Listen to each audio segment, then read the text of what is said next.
오소희 강사입니다. 아까 제가 오늘 지금 잠깐 밖에 나갔다 왔는데 질문을 올려주셨어요. 그 6월 10일의 과제와 오늘 6월 22일의 과제 뭐가 다른가요? 라고 질문을 온라인 맵스쿨 8기 여러분들께서 해주셨는데 그 차이를 남기기 위해서 제가 이렇게 촬영을 합니다. 자, 마인드맵 6가지 규칙으로 마인드맵을 작성을 하는 것은 동일해요. 그쵸? 그런데 마인드맵 6가지 규칙을 지난번 6월 10일에는 그 규칙에 대해서 스스로가 관찰하고 스스로가 생각해서 이 6가지 규칙이 왜 필요할까를 한번 작성을 해보는 거였어요. 예를 들면 마인드맵의 6가지 규칙 중에 첫 번째가 뭐예요? 첫 번째 중심에서 시작한다. 중심에서 시작하는 이유가 있겠죠. 뇌는 중앙에서부터 사방으로 뻗어나가는 사고를 하기 때문에 확장적 사고를 하고 있고 연상적인 사고를 하기 때문에 왼쪽에서 오른쪽으로 쭉 가는 게 아니라 중앙에서 뻗어나가는 사고를 한다. 뇌가 기억하기 좋다. 시냅스와 또는 뉴런과 닮은 꼴이다. 등등의 어떤 그런 가지치기로 중앙에서 시작해야 되는 이유라든지 규칙에 대해서 배열을 해보셔라. 라고 작성을 한 거고, 색상이 주는 어떤 규칙, 6가지 규칙 중에 한 가지인 색상이 주는 의미 또는 가지치기가 주는 의미 또는 방법, 이런 것들을 이제 작성하시라고 그때 과제를 드린 거였고요.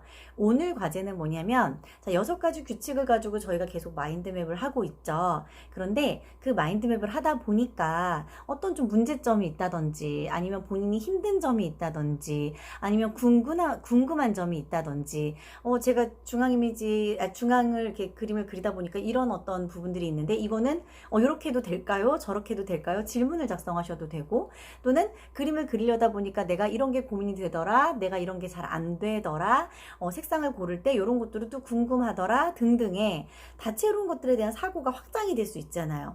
같은 주제이지만 그때와는 분명히 다른 어떤 이야기들이 마인드맵에 다양하게 펼쳐질 거거든요. 자, 저는 이제 그거를 좀 주제를 던져드리고 싶었어요.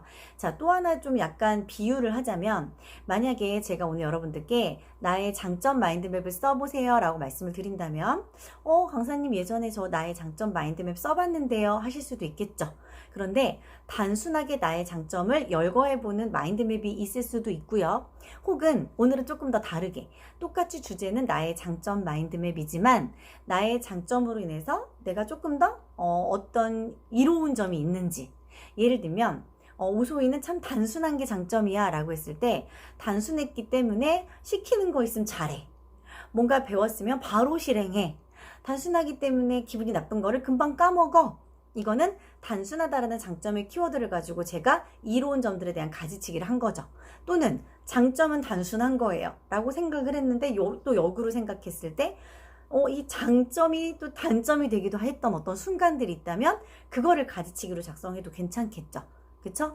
또는 단순함으로 인해서 내가 할 수 있는 생활의 습관들, 예를 들면 작심삼일을 반복한다, 또는 누군가의 명령에 복종한다 라든지, 그렇게 자꾸 내가 같은 주제이지만 다르게 생각하는 것들을 자꾸 마인드맵으로 훈련하셔라 라고 해석을 해주시면 좋을 것 같아요.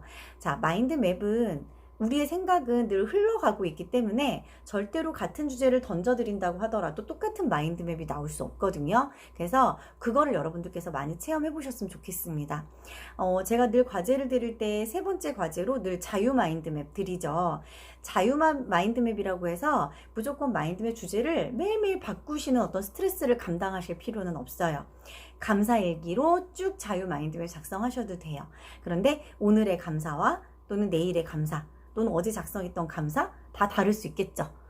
그래서 같은 주제이지만 똑같은 나이지만 어제와 다른 또 다른 생각을 할 수 있다라는 것을 염두에 두시고, 똑같은 마인드맵이어도 가지치기를 어떻게 좀 더 다르게 해볼까, 중앙 이미지조차도 똑같지만 어떻게 가지치기를 다르게 해볼까, 조금 더 긍정으로 생각해 볼까, 조금 더 부정으로 생각해 볼까, 문제 해결 쪽으로 생각해 볼까, 아니면 있는 그대로의 사실만 작성을 해 볼까, 고민해 보시면서 다양하게 작성을 해 보시면 좋을 것 같습니다.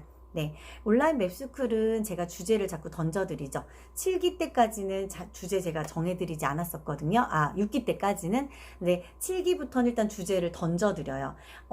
물론 주제를 던져드리기 때문에 이거를 장점으로 보시는 분들도 많이 계시지만, 사실은 가장 좋은 건 그 주제에 얽매이지 않고 본인이 주제 자체도 떠올리는 거, 그것도 뇌를 창의롭게 활용할 수 있는 방법 중에 하나거든요. 그래서 너무 주제 얽매이지 마시고요. 제가 던져드리는 어떤 주제가 어렵다 라고 생각을 하신다면 내가 스스로 주제 다른 거 선택하셔서 작성하셔도 됩니다.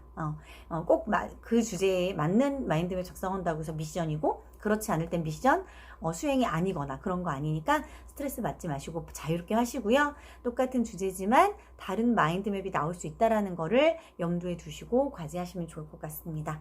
네, 이상입니다.